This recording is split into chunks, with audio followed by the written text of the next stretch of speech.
Welcome to Mission Sonlight in the West Central Africa Division from the Media Missionaries of Network 7 Media Center. Here, pastors shepherd nearly 5,100 churches with more than 925,000 members. Lay people are engaged in ministry in their local communities, sharing the hope they have found in Jesus.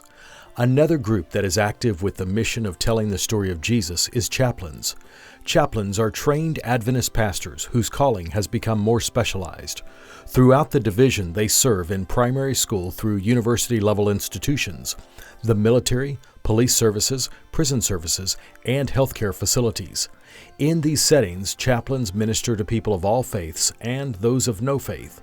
Later this quarter, you will learn about the Adventist Nursing and Midwifery Training College. Richard Gayasi serves as the chaplain. I play a role first as a counselor to the students and some of the staff. I always advise management, especially on matters that requires pastoral advice and things that borders on the church. Education and training in this school would not be complete without the component of evangelism. The students will also need someone, especially when they have spiritual challenges, to confide in and to pray with. So they normally visit our offices. Some of the things they cannot discuss with the college professor or the tutor, but they need a pastor or a chaplain to discuss the things with. In Ghana, chaplains serve in schools, the Ghanaian Defense Forces, the Police Service, the Ghana Prison Services, and various healthcare facilities. Each of the union offices has a director of Adventist chaplaincy ministries. These directors oversee the work of chaplains within their territory. I coordinate the chaplains in the schools. I train them to go out there in the schools to take care of their welfare and their spiritual activities, and also become counselors in the school to help them in any spiritual problems that they are facing, to also help them in praying, to give them the strong ability to know and understand God. Chaplain Gustafson Asamoah serves a dual role. He is also a major and chaplain in the Ghana Armed Forces. My responsibility as the chaplain is to visit all the companies, to see the welfare, how they are all able to stand firm in meeting up their duty responsibilities. Because the soldier must have a sound mind before he can operate as a good soldier. So with the company commanding officers, we look out there to know the welfare of the soldiers. And I meet one-on-one with them, and they do come to me at the office. Chaplain Enoch Bodum works with ones whose life choices took their freedom. Being a chaplain in the prisons is very, very exciting and very encouraging. Christ once said, there are people outside the fold that we should look out for.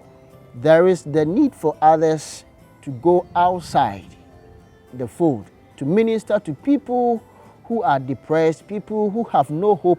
Working with inmates requires specialized training.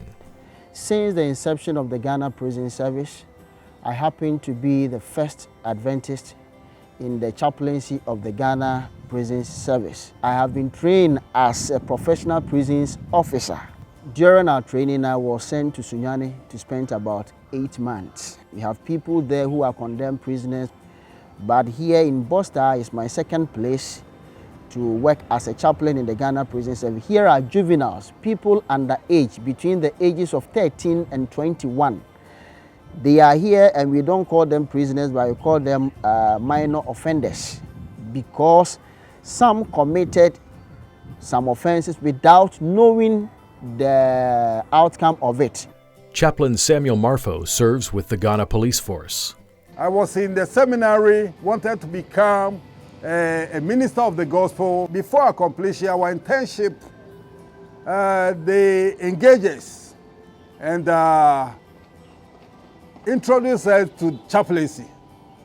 Chaplain Marfo spent 2 years at the main training school headquarters, completing his studies and internship. Today, he is the chaplain at the same training headquarters and ministers to the police recruits as they train to become police officers. He pastors a church of recruits and instructors from the school.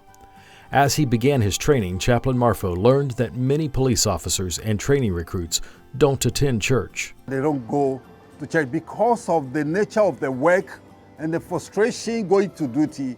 They backslide because they don't have personnel who will come to them and minister to them. So I see the ministry work within the institutions. Chaplaincy is a distinct opportunity to reach outside the walls of the church. By God's grace, we have been given the opportunity to work for Him, although not in the mainstream, not as a typical Seventh-day Adventist pastor, but a chaplain. Adventist chaplaincy is a unique institution that I believe I find myself in. Wherever we go, when we meet other chaplains, they see us to be unique. Our presentations, our preaching, our prayer, even our counseling session with other soldiers. We have made our mind that we are going to exalt the name of God wherever we go. And we glorify the name of God in our actions, in our assignment, whether outside or internally. Chaplain Peter Duadu was the first Adventist pastor to enter the Ghana Armed Forces as a military chaplain. The importance of the military chaplaincy in the Ghana Armed Forces cannot be overemphasized, because on the whole, the church is a unique church.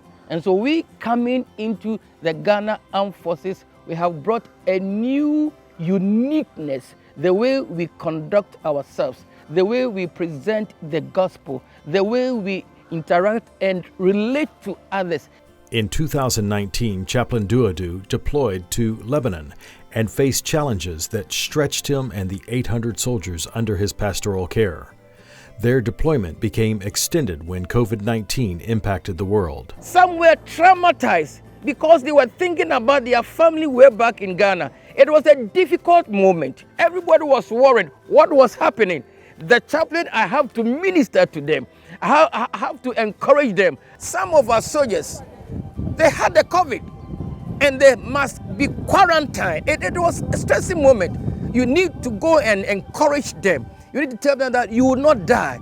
You will survive. You will go home. Don't worry. That time was a trying moment, but I thank God the Lord saw us through. Each of these chaplains ministers in unusual settings and circumstances. As Christians, we are called to share the good news. Our mission field is in our neighborhood and our community. Who needs to hear the hope you have and what a difference it has made in your life? Reporting from the West Central Africa Division, we are the media missionaries of Network 7 Media Center, and this is Mission Sonlight.